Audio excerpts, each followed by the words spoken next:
Hey friends, it's Tuesday night, time for our Tuesday Worship Express. I have my friends here with me. Hey guys. We got Courtney and Lila. So we're really excited. This is something new that we're doing, and what we'd like to do first is just kind of start off. For those of you that may not know, I am the youth director here at Lawson United Methodist Church, and this is a very small portion of our youth group. Courtney actually just graduated. Lila's going to be a sophomore, and we have other people that just couldn't make it tonight. So I'm happy that these girls had the time tonight to be here with us. But Courtney is going to read the July 5th Jesus Calling devotional to us, and then we have a little Q&A that we're going to do. So take it away, Courtney. Okay. Draw near to me with a thankful heart, aware that your cup is overflowing with blessings.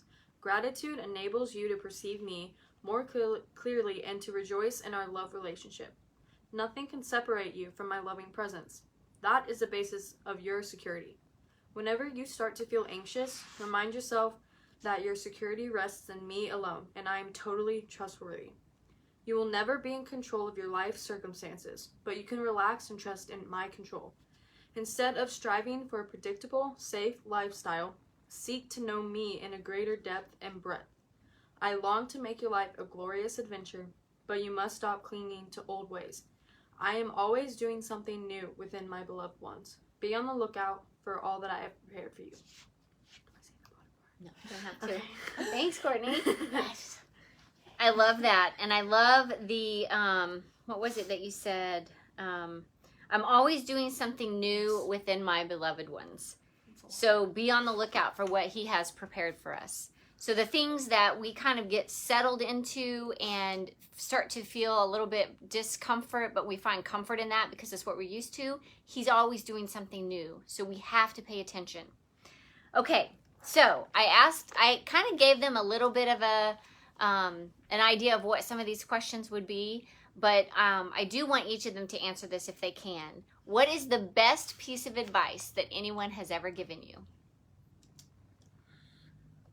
So I actually saw this on TikTok, but it was about this one girl. She was taking pictures of athletes, and she was kind of nervous, kind of timid, and this one guy was like you need to be the biggest in the room. Like, you think you're the biggest in the room, and it'll give you confidence, and that'll help you keep going in your career and stuff like that. So I thought that was really cool. I like that. I have thought about this. Okay. And it's so simple, and I don't even know who's told me this, but it's your basic, be who you are, and don't conform to other people's ways. That's actually a Bible verse. Yeah, I know. That's why I it's use in the that book word. of Romans. Conform. Yeah. I like it. Good job. Okay, so how do you deal with pressure? As a young person in society today, how do you deal with the pressures of social media, the pop culture that we have, friends, family, work, relationships? With social media and all that, it really does take a toll on us younger people because we're still becoming who we are and finding out who our true selves are, and seeing that on social media is definitely really hard because we see people that we think we should be. So I feel like trying to keep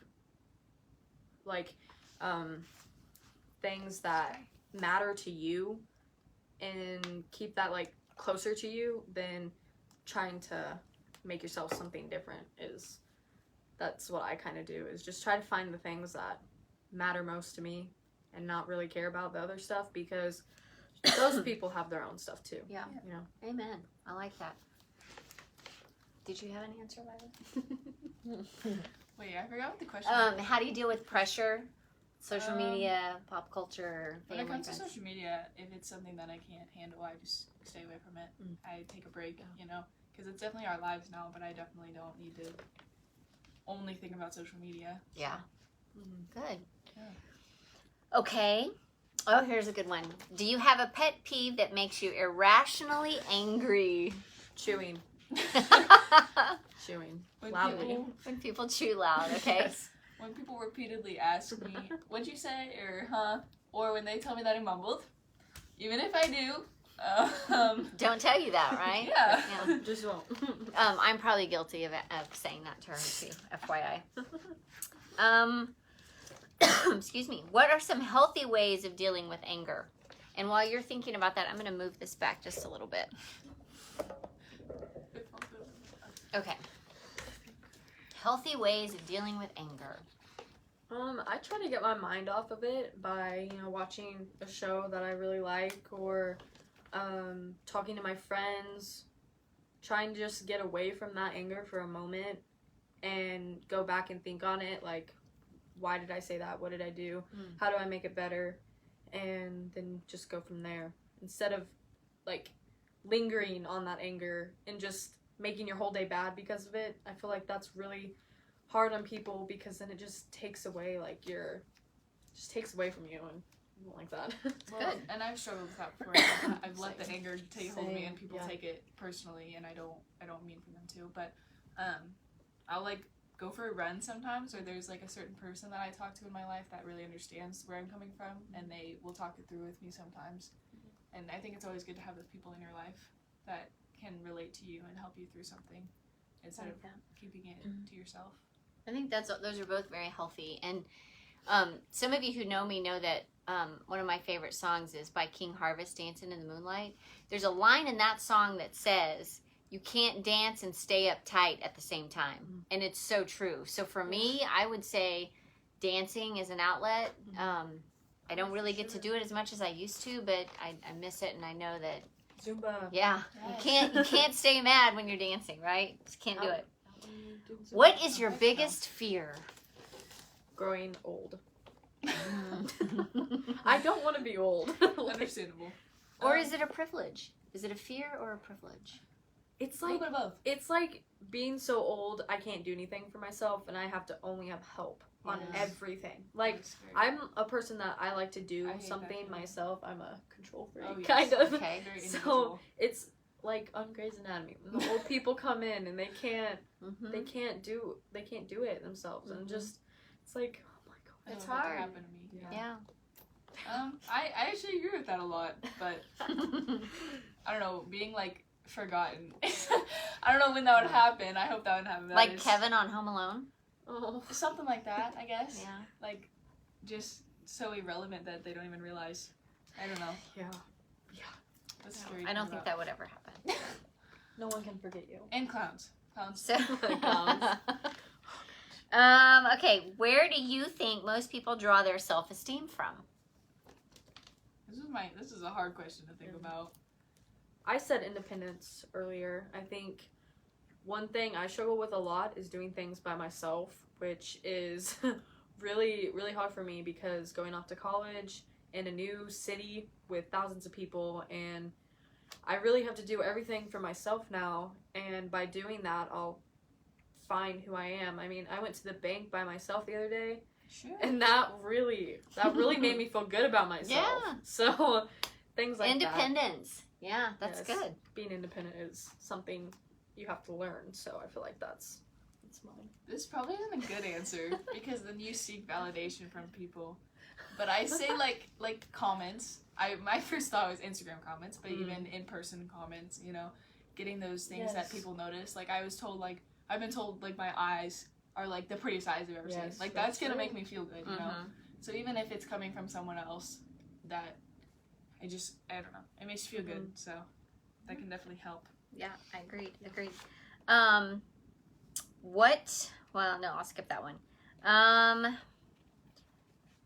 Here's a good one. Do you think you are the same person on your socials that you are in person? Definitely. Yeah.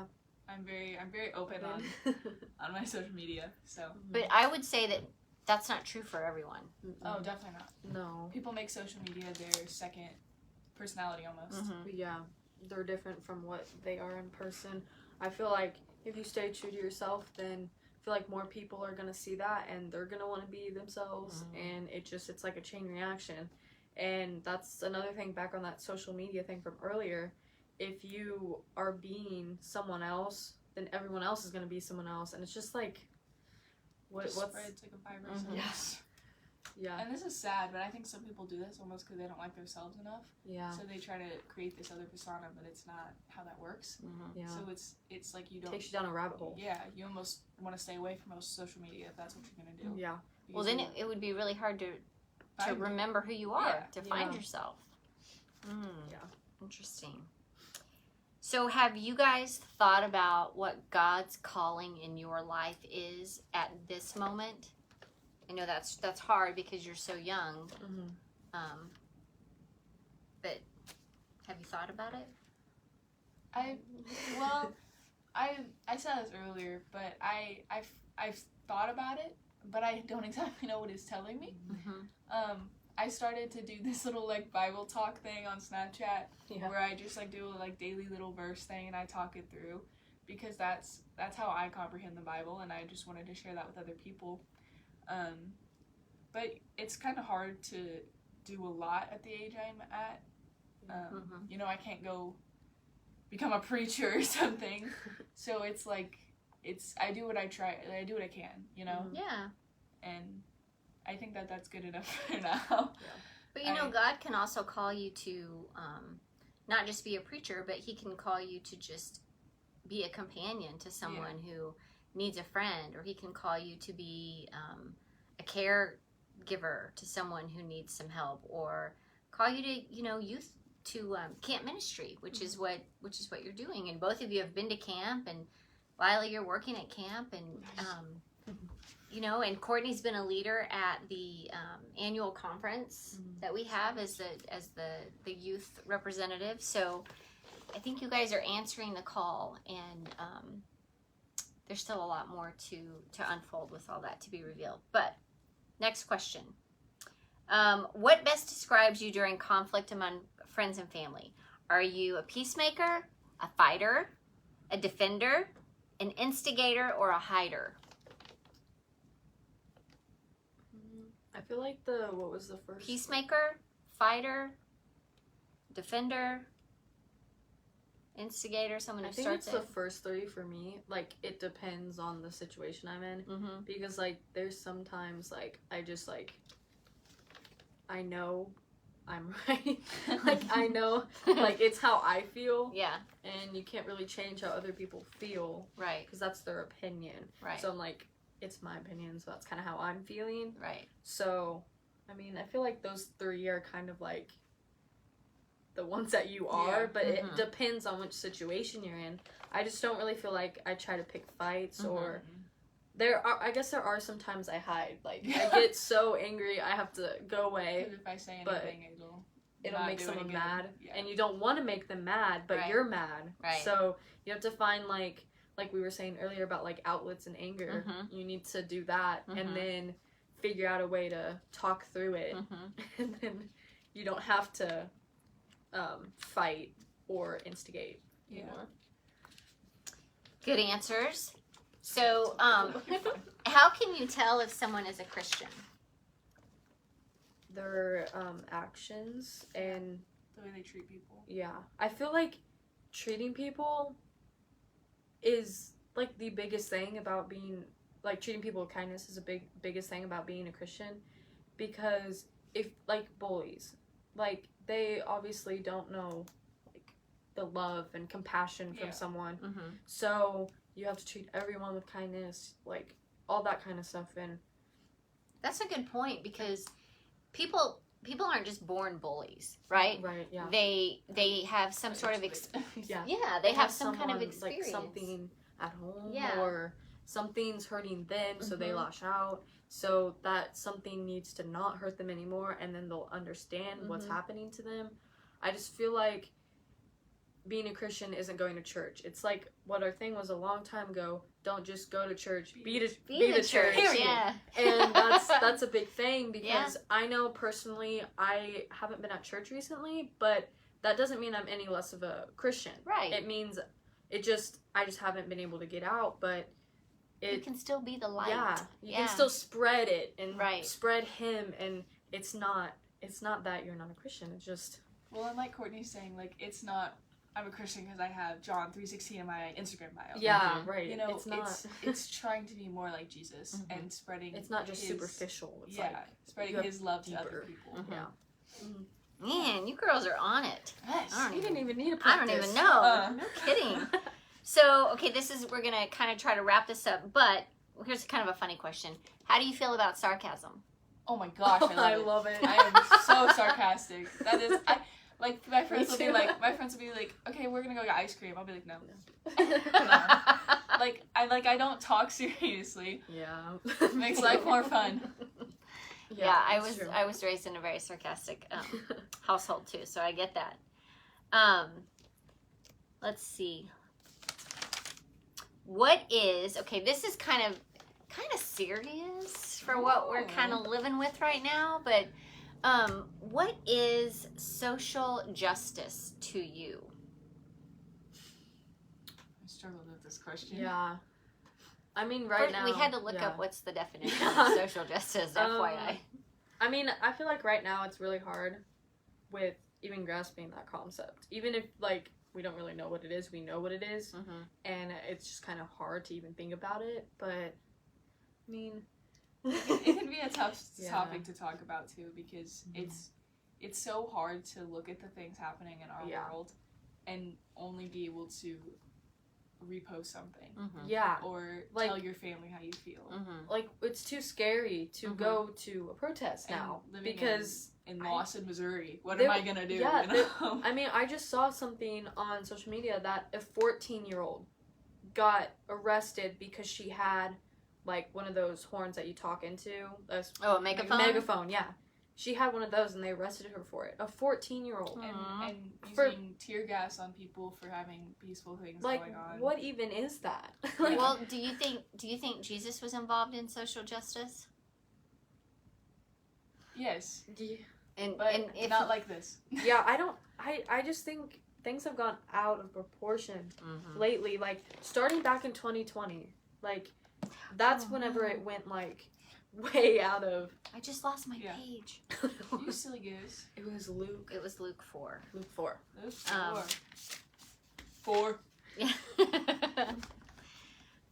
So the question, was Jesus involved in social justice? Let me read a little bit of this to you and see what you think about this. So Jesus went back to Nazareth where he had been brought up, and as usual, he went to the meeting place on the Sabbath. When he stood up to read from the scriptures, he was given the book of Isaiah the prophet. He opened it and read, "The Lord's Spirit has come to me because he has chosen me to tell the good news to the poor. The Lord has sent me to announce freedom for prisoners, to give sight to the blind, to free everyone who suffers, and to say, this is the year the Lord has chosen." Let me repeat one of those lines. To free everyone who suffers. To me, Jesus was for social justice. And he was for freedom of those who were being persecuted for their religious beliefs, especially Christianity, of course, you know.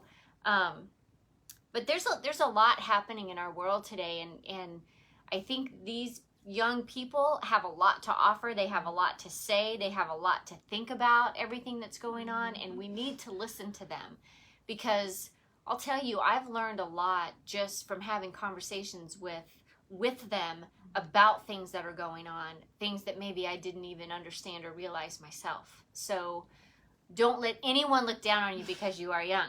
1 Timothy. Yes. That's truly how I feel. And I don't know if this is going to be able to be an all month of July thing. I hope maybe intermittently, you know, when they have breaks in their schedule, we can do this. But one last question, and then we'll wrap it up. How do you draw closer to God? I feel like it can go a couple different ways. I feel like what I was saying earlier about treating people with kindness, like doing those things and making sure everyone's included and making them know they're loved and all that. And also by reading scriptures and like a devotional every morning or something, those things both will get you closer. And it doesn't have, like, I know there's some people that don't like the reading, so like being an outlet for people, being the person that's there for anyone, like all the time, especially now. Like everybody needs someone right now, so being that person will, I feel like, definitely. Yeah, and it's I don't know if this makes much sense, but almost spreading it to other people, like Courtney was saying, is I feel super close to him when I'm doing that. And most people would think, oh, well, what if it's like when you're alone with him? Like, yes, of course, but it's like even just sharing a devotional or a verse with someone makes me feel totally like I'm growing my relationship with him. Yeah. Or when I start struggling with something and I pray, and like you know, like my first thought might not always be to pray, but when I do, I'm like, shoot, you better be proud of me. Like, so, yeah. Good answers, girls.